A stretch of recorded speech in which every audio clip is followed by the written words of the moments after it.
আসসালামু আলাইকুম এভরিওয়ান। স্বপ্ন ভাঙা গল্পের দ্বিতীয় পার্ট। আর আমি অনেক দিন ধরেই রেগুলার গল্প আপলোড দিতে পারতাছি না, যার কারণে তোমরা অনেকেই বলতেছো আমার নাকি অনেক অহংকার বেড়ে গেছে, আর অনেকেই ব্যাড কমেন্ট করতেছো। আসলে ভাই এরকম কিছুই না, আমার লাইফে অনেক ঝামেলা চলতেছে, যার কারণে রেগুলার ভিডিও আপলোড করতে পারতেছি না। তো আশা করি এবার থেকে রেগুলার ভিডিও আপলোড করব। তো চলো বেশি কথা না কইয়া গল্প শুরু করা যাক। দেখতে দেখতে গায়ে হলুদের দিন চলে এসেছে। তো সকালে ফাহিমা সুমন এসে বলল, কি খবর মামা? আমি বললাম, এই তো আলহামদুলিল্লাহ অনেকটাই ভালো। তোদের?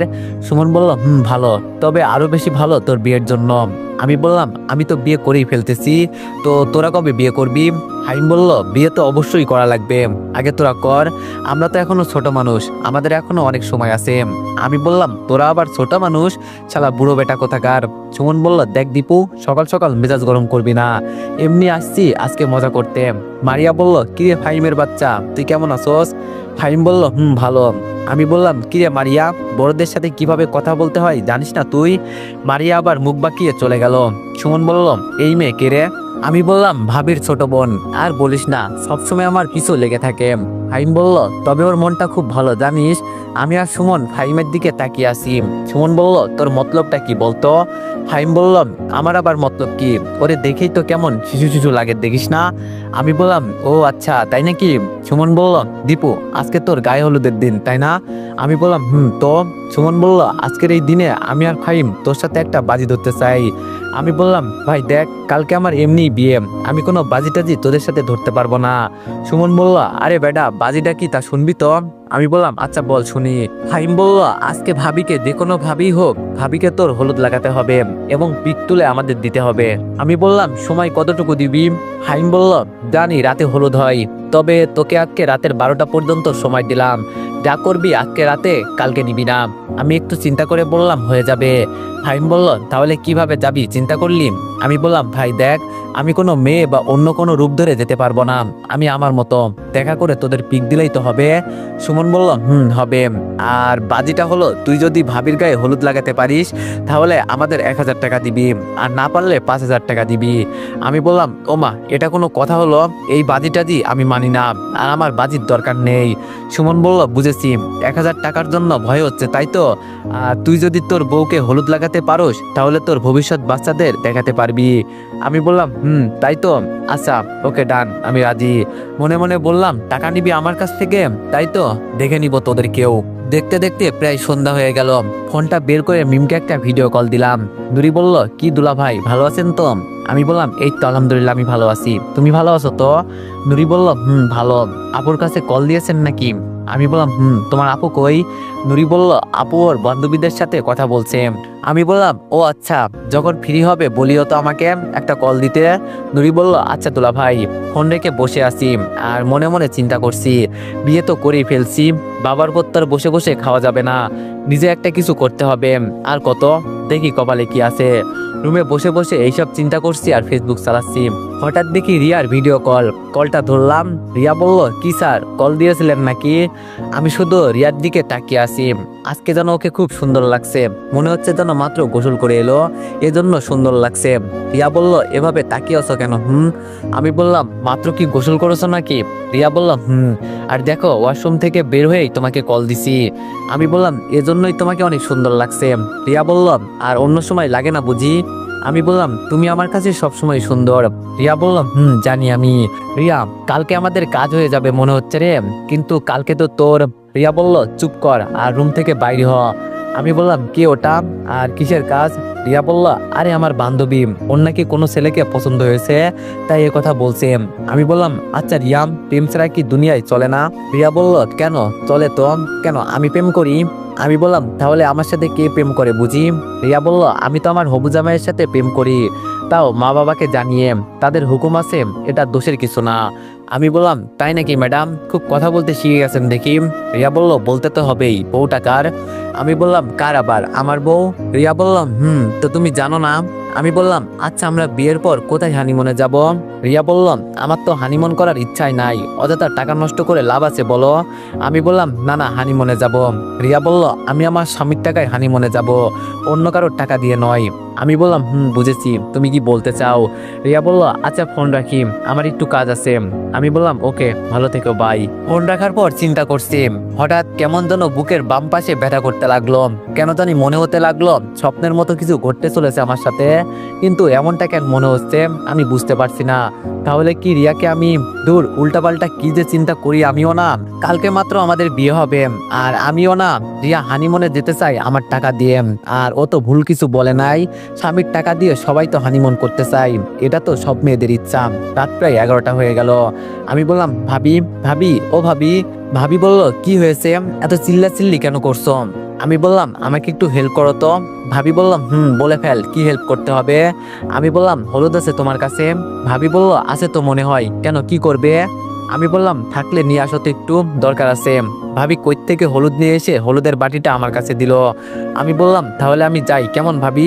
ভাবি বলল এই দাঁড়াও দাঁড়াও, কোথায় যাবে সেটা তো আগে বলো। আমি বললাম আসলে রিয়ার সাথে একটু দেখা করতে যাইতেছি। ভাবি বলল তো হলুদ কেন। আমি বললাম এটার দরকার আছে, আর 12টার আগে যেতে হবে। বাই ভাবি, পরে এসে তোমাকে বলবো। বাইকটা নিয়ে রিয়ার বাসার উদ্দেশ্যে রওনা দিলাম। যেতে যেতে প্রায় 20 মিনিট হয়ে গেল। বাইকটা রেখে কোনো মতে গেট পার হলাম। রিয়ার বাসায় উকি দিয়ে দেখি সবাই বসে আড্ডা দিচ্ছে। রিয়া নাই, মনে হয় ও রুমে, আর রিয়ার রুমটাও আমি চিনি, কিন্তু উপরে উঠবো কিভাবে। হলুদের বাটিটা হাতে নিয়ে এই তো পেয়েছি মইটা দিয়ে কোনো রকম উপরে উঠলাম। দেখি রিয়া বসে বসে কি যেন লিখছে, কেমন পড়াশোনা করে এখন বুঝতে পারছি। কালকে তার বিয়ে, আসে পড়াশোনা করে এখনো। জানালা খোলাই রেখেছে হাওয়া ঢোকার জন্য। আমি জানালা পার করে রিয়ার রুমে ঢুকলাম। দেখি 12টা বাজতে আর মাত্র 10 মিনিট আছে। কোনো কথা না বলে 2 হাতে হলুদ নিয়ে পেছন থেকে রিয়ার গালে লাগিয়ে দিলাম। রিয়া যেই চিৎকার দিতে যাবে, পিছন থেকে আমাকে দেখে আর কিছু বলে নাই, তবে ওর মুখ দেখেই বোঝা যাচ্ছে ও খুব রেগে আছে। আমি কথা বলার কোনো সুযোগ না দিয়ে ইচ্ছা মতো হলুদ লাগিয়ে কয়েকটা পিক তুলে সুমন আর ফাইমকে দিয়ে দিলাম।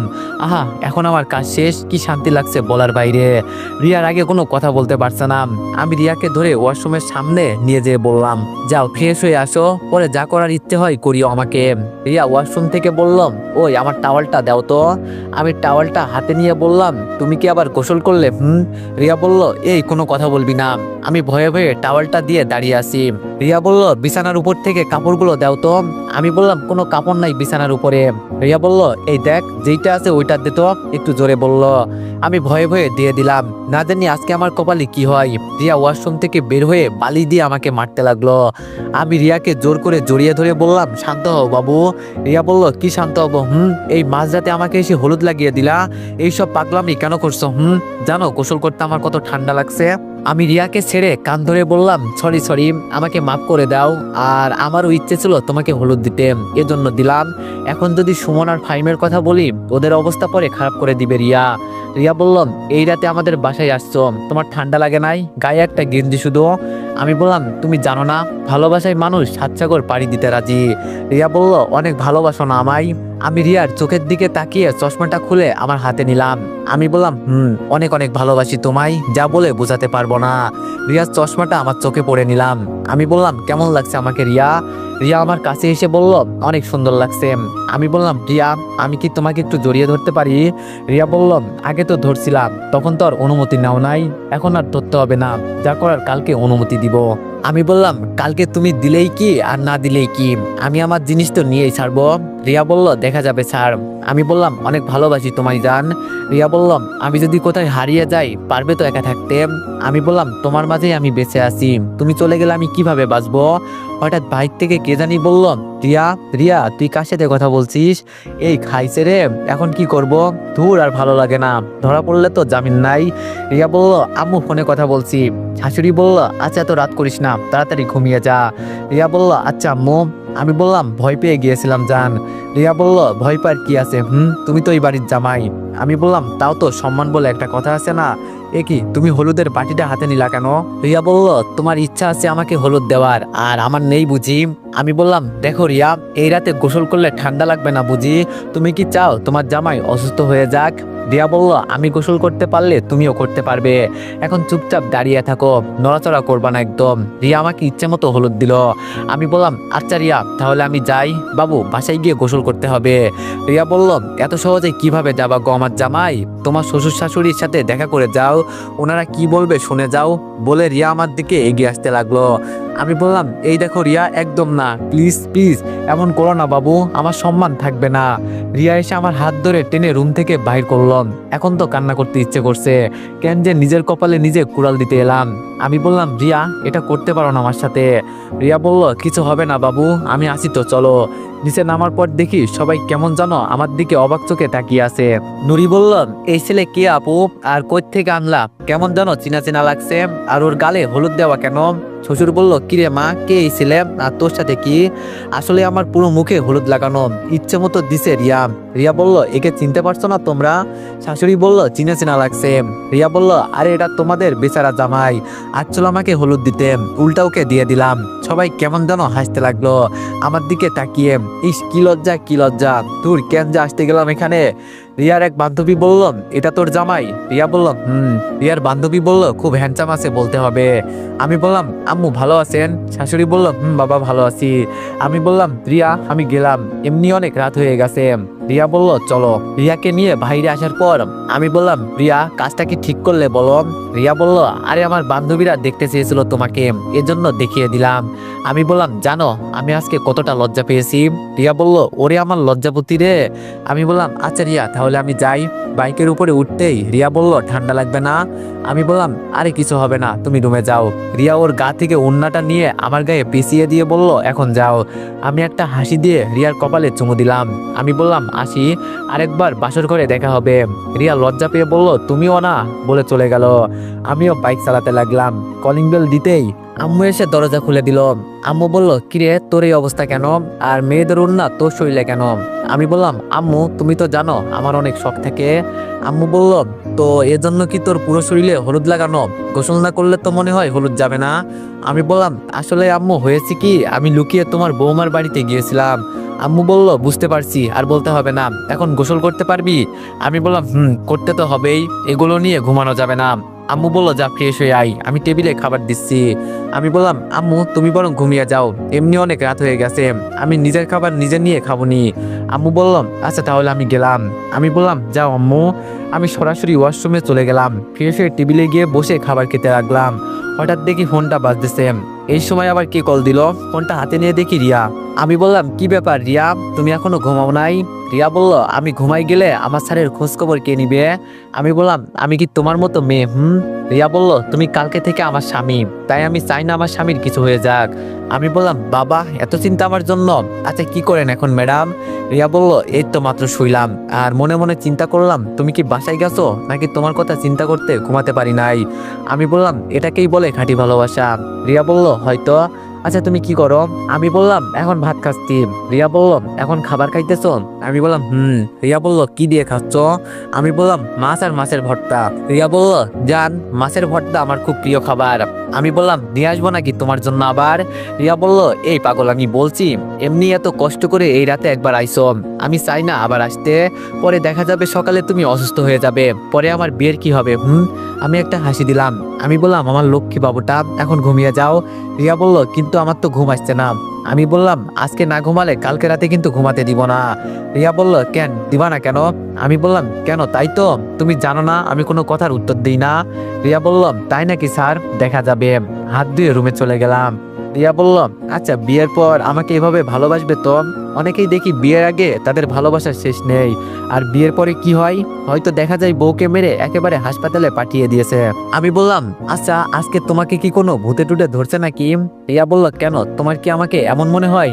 আমি বললাম, যেই সব কথা বলছো না তুমি, আমার কাছে আমার বউ রানী হয়ে থাকবে, আমার বউকে আমি কোনো কষ্ট দিতে চাই না বলে নিজে রান্না করতে শিখলাম, যাতে বউকে মাঝে মাঝে সাহায্য করতে পারি, আর আমার বউ অসুস্থ হয়ে গেলে যাতে আমি রান্না করতে পারি। হয়তো আমি কোনো দেশের রাজা না, তো কি হয়েছে, আমার কাছে আমার বউ রানী হয়ে থাকবে সব সময়। রিয়া, ও রিয়া, ঘুমিয়ে গেলে নাকি? রিয়া বলল, না গো, তোমার কথা শুনতেছিলাম, আসলেই বাবা ঠিকই বলেছে, ছেলেটা খুব ভালো। আমি বললাম, কেন, তোমার বুঝি আমাকে ভালো মনে হয় না? রিয়া বলল, প্রথম প্রথম সব ছেলেদের বিশ্বাস করা যায় বলো? আমি বললাম বুঝতে পারছি, তুমি আমাকেও বিশ্বাস করো না। রিয়া বলল, এই আমি কি তা বলছি কখনো? আমি বলছি তোমার মতো স্বামীকে পেয়ে সত্যি আমি ভাগ্যবান। আমি বললাম সত্যি বলছো? রিয়া বলল, তুমি তো জানো আমার মিথ্যা বলার অভ্যাস একদমই নাই। আমি বললাম সেটা খুব ভালো করেই জানি। রিয়া বলল, আচ্ছা আমি কালকে কোন শাড়ি পরবো? আমি বললাম কেন, সবাই যেটা পরে ওইটাই পরবে। রিয়া বলল, না তোমার পছন্দ অপছন্দের একটা বিষয় আছে না? আমি বললাম পছন্দ করে বর্তমানে বিয়ের শাড়ি পরো, এই লাল শাড়িতে তুমি এমনিই পরি, আর আমার পছন্দের শাড়ি পরলে আমি তোমার রূপের আগুনে পুড়ে ছাই হয়ে যাব। রিয়া বলল, তাই নাকি স্যার? আমি বললাম আচ্ছা রিয়া, আজকে একটা কথা জিজ্ঞেস করব। রিয়া বলল, অনুমতি নিতে হবে না, বলে ফেলেন। আমি বললাম তাও অনুমতি নিতে হবে, কারণ তুমি এখন আমার বউ হও নাই। রিয়া বলল, এত প্রশ্ন না করে বলেন। আমি বললাম আচ্ছা চশমা না পড়লে হয় না রিয়া? রিয়া বলল, আসলে হয়, কিন্তু আমার চশমা ছাড়া ভালো লাগে না। প্রথম প্রথম তো এমনি পড়েছি, কিন্তু পরে অভ্যাস হয়ে গেছে, এজন্য পড়ি। কেন, তোমার কোনো সমস্যা কি? তোমার যদি কোনো সমস্যা হয় তাহলে বলো, আর পড়বো না। আমি বললাম ধুর, আমার আবার কিসের সমস্যা? চশমা পরলে তো তোমাকে আরো অনেক বেশি সুন্দর দেখাই। রিয়া বলল, ও মা গো শেষ। আমি বললাম কি হয়েছে? রিয়া বলল, কয়টা বাজে খেয়াল আছে তোমার? আমি বললাম কয়টা আর বাজবে, হয়তো 2টা। রিয়া বলল, আরে না, ঘড়ি দেখি 4টা বাজে। আমি বললাম হোয়াট, কি সব বলছো তুমি? রিয়ার কথা শুনে ঘড়ির দিকে তাকিয়ে দেখি সত্যি 4টা বাজে। রিয়া বলল, কি স্যার দেখছেন? আমি বললাম আজকে একটা জিনিস বুঝতে পারছি। রিয়া বলল, কি বুঝলেন? আমাকে একটু বুঝান, আমিও বুঝি।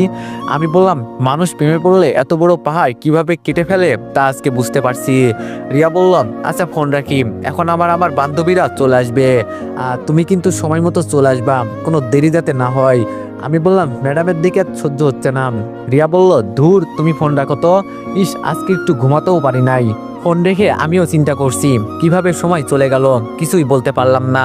ফোনটা হাত থেকে রেখে আবার ঘুমিয়ে গেলাম। যখন ঘুম ভাঙলো তখন দেখি দরজায় কে জানি টকটক দিচ্ছে। দরজা খুলতেই ফাহিমা সুমন আমার উপর এসে পড়লো। আমি বললাম, আরে শালারা, আগে আমার উপর থেকে ওঠ। ফাহিম বলল, এই তুই কি আজকে মরার মতো ঘুমাইলি নাকি? আজকে যে তোর বিয়ে, তার কি কোনো খেয়াল আছে? আমি বললাম আছে, সেটা তোদের বলতে হবে না। সুমন বলল, আরে শালা কয়টা বাজে দেখ। আমি বললাম হয়তো 8টা বাজবে। ফাহিম বলল 11টা বাজে। আমি বললাম কি? সুমন বলল, কি না জি। আমি বললাম সব তোদের জন্য হয়েছে, রাতে যদি রিয়ার কাছে না যেতাম তাহলে আজকের এত সময় হতো না। ফাহিম বলল, কথা পরে বল, সবাই তোর জন্য বসে আছে। বাইরে গিয়ে সবকিছু রেডি করে আমিও রেডি হয়ে গেলাম, সবাই গাড়িতে উঠলাম। ভাবি বলল, কি আমার দেবর, বিয়ের ফিলিংসটা কেমন হচ্ছে? আমি বললাম কোনো ফিলিংস হচ্ছে না, মনে হচ্ছে যেন বক্সের নাচি কতক্ষণ। আমার কথা শুনে সবাই হাসতে লাগলো। দেখতে দেখতে শ্বশুর বাড়ি এসে গেলাম। সব ঝামেলা মিটিয়ে আমি গিয়ে আমার জায়গায় বসে গেলাম। আমার দুই পাশে ফাহিমা সুমন বসে আছে। সুমন বলল, দীপু তুই একটু একা বসে থাক, আমরা একটু ভিতর থেকে আসি। আমি বললাম কোথাও যেতে হবে না, এখানে বসে থাক, তোরা যে কেমন লুচ্ছ আমি জানি, পরে আমার মান ইজ্জত সব শেষ করে দিবি। ফাহিম বলল, দূর সুমন চল তো, বলে ওরা উঠে চলে গেল। আর আমি একা একা বসে আছি, কেমনটা লাগে বলেন তো? খাওয়া দাওয়ার পর্ব শেষ করে বিয়ের পর্ব শেষ করলাম, তবে কবুল বলে একজনকে যে জীবন সঙ্গিনী হিসাবে পাওয়া যায় সেটাই দেখলাম আজকে। সবকিছু শেষ হতে না হতে রাত হয়ে গেল। রিয়াকে কোলে করে গাড়িতে তোলা লাগবে, এজন্য ফাহিম যাইতেছে। আমি ওকে ধরে বললাম, শালা কই যাস, আমার বউকে আমি নিতে পারবো, তোদের লাগবে না। আমি গিয়েই রিয়াকে কোলে নিয়ে গাড়িতে বসিয়ে আমি রিয়ার পাশে বসলাম। গাড়ি নিজের গতিতে চলতে লাগলো। তবে বিয়েতে মেয়েদেরকে অনেক কান্না করতে দেখেছি, তবে রিয়ার ক্ষেত্রে সেটা দেখিনি। ও কোনো কান্নাই করে নাই, হয়তো জানে কান্না করলে কিছুই হবে না। এটা আমার কাছে খুব ভালো লাগলো। আমি এটা বুঝি না, বিয়েতে যে মেয়েরা কোনো কারণে কান্না করে। হঠাৎ নুরি বলল, আপু তোমার বান্ধবী কল দিয়েছে। রিয়া নুরির কাছ থেকে ফোনটা নিয়ে কি জানি কথা বলল, তবে এটা শুনতে পারছি রিয়া বলল, রাতে রেডি থাকিস, আমি আসতেছি। রিয়া কি বলল আসতেছি, কই যাবে কিছুই তো বুঝতে পারছি না। আর আমার জানা মতে রিয়ার সব বান্ধবী রিয়ার সাথে আসছে, তাহলে এটা আবার কোন বান্ধবী কিছুই তো বুঝলাম না। দেখতে দেখতে বাসায় আসলাম, রিয়াকে কোলে করে আমার রুমে রেখে আসলাম। আমি ফাহিমা সুমনের সাথে ছাদে চলে গেলাম। আমি বললাম, সুমন আজকে আমার সাথে কিছু একটা হতে চলেছে রে মনে হচ্ছে। সুমন বলল, কি আর হবে, তুই বাবা ডাক শুনতে পারবি আর আমি মামু, বলেই ওরা হাসতে লাগলো। আমি বললাম, মজা করিস না, আমি সিরিয়াস, সত্যি আমার কেমন জানি মনে হচ্ছে।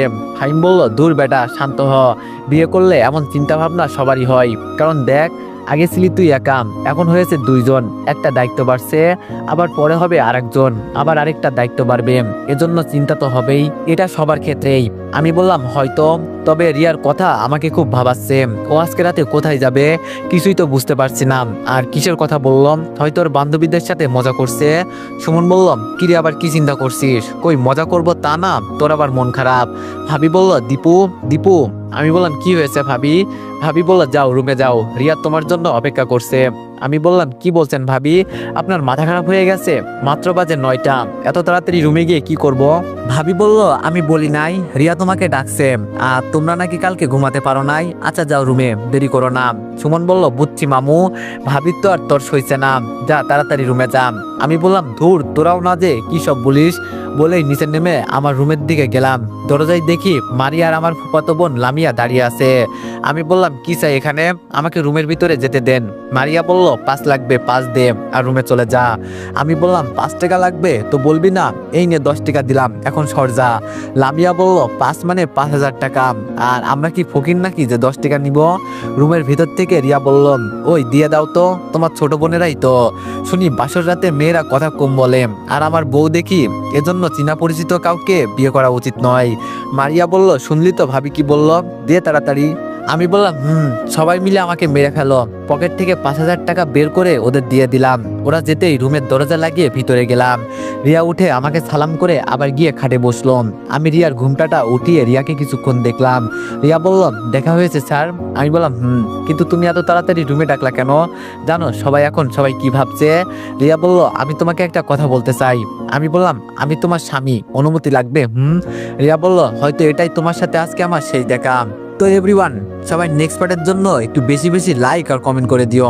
ধন্যবাদ।